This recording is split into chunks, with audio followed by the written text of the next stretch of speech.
Mihrijana çand û süruşte ya Munzurê di sê tebaxê de bi meş, daxuyanî û çalekiyên cuda dest pê kir. Bi pêşengiya amadekarên Mihricanê û beşdariya Serokê Şaredariya Dêrsimê Fatih Maçoğlu, parlamentera Dêrsimê Ayten Kurdu û Girseya Gel ku ji otogara Dêrsimê heta Parka Seyîd Rıza Meşiyan bi coş û çalekiyan Mihrijana îsal dan dest pê kirin.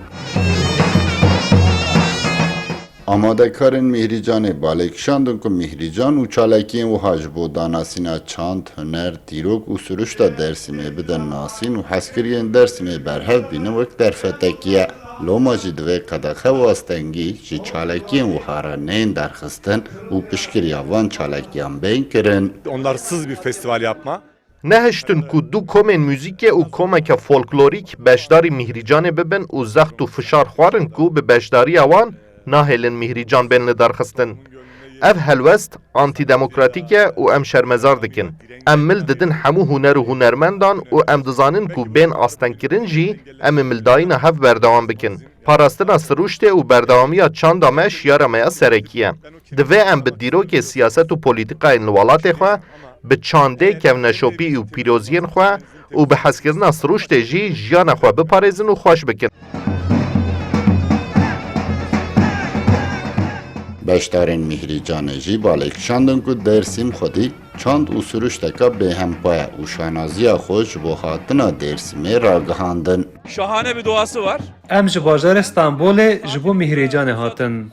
Em ji bo ku du sê rojan bibînin hatibûn. Lê piştî ku me siruşta xweş ya bajêr dît, em niha plan dikin ku 10-15 rojan bibînin. Em her ku cihekê nû dibînin, em dibêjin cihekê ew qas xweş jî hebûye gelo. Ez yekem cara hatime Dêrsimê û dibêjim ku divê herkes xweşiyên vê derê bibîne. Doğası çok güzel. Em bi hevalên xwe re ji Qoca Eliyê hatine. Bajarekî gelek medenî û xweş e. Sîruşta Dêrsimê me heyranî xwe hişt. Hatina vê derê û beşdariya Mihricanê ciyê kêfxweşiyê ye.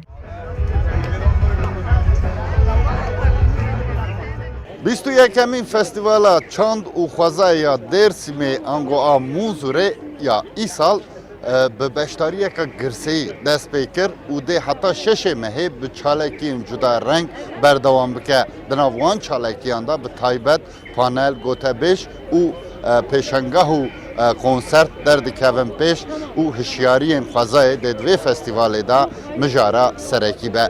Sidik Eren, Kurdistan 24, Dêrsim.